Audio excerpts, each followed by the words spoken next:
Alors, gros avantage de l'appareil aussi, c'est qu'il permet en fait de voir un petit peu les volumes. Donc là, notamment, si on se rend compte, on se rend bien compte ici qu'on a en fait des petits poissons. Vous voyez, on voit très nettement que les échos sont beaucoup plus faibles. Et par contre, on voit très bien ici, sur la partie de digue, on a très nettement 7 ou 8 très gros poissons qui sont juste là. On a gardé une vitesse qui est constante, qui est toujours à 2,4 km/h, voire 1,9. Ça veut dire en fait que les petits poissons, forcément dans le faisceau, restent moins longtemps et paraissent beaucoup plus petits, alors que les gros poissons, automatiquement, quand on leur passe au-dessus, restent beaucoup plus longtemps dans le faisceau. Donc on arrive à distinguer des échos entre est-ce que je suis plutôt du poisson fourrage ou au contraire des carnassiers qui sont appuyés dessous. Là, ce que l'on a par exemple ici, on voit très nettement que c'est une boule très compacte de poisson fourrage.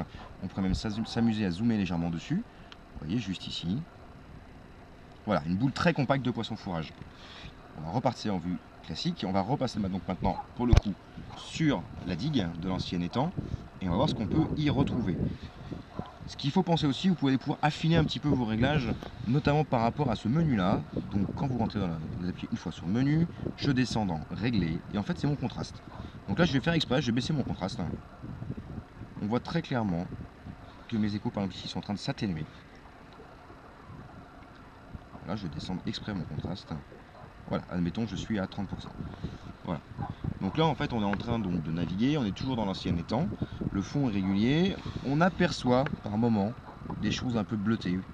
Alors, ça se voit peut-être très mal à l'écran, mais en fait si tout de suite je regagne avec mon contraste et que je remonte, vous allez les voir apparaître.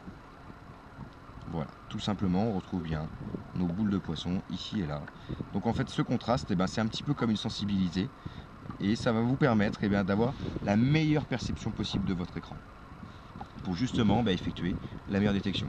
Là je vais fermer tout simplement mon menu pour repartir en plein écran.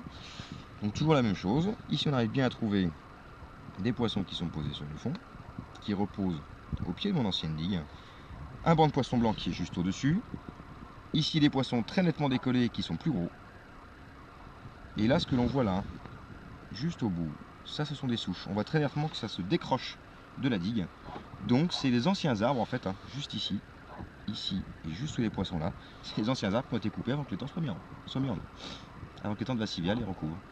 Là vous avez de nouveau l'ancien tombant, on retrouve quelques poissons dessous, on voit que c'est moins flagrant, et on retrouve bien sûr nos boules de poissons blancs qui sont très présentes autour de cette digue à cette époque de l'année.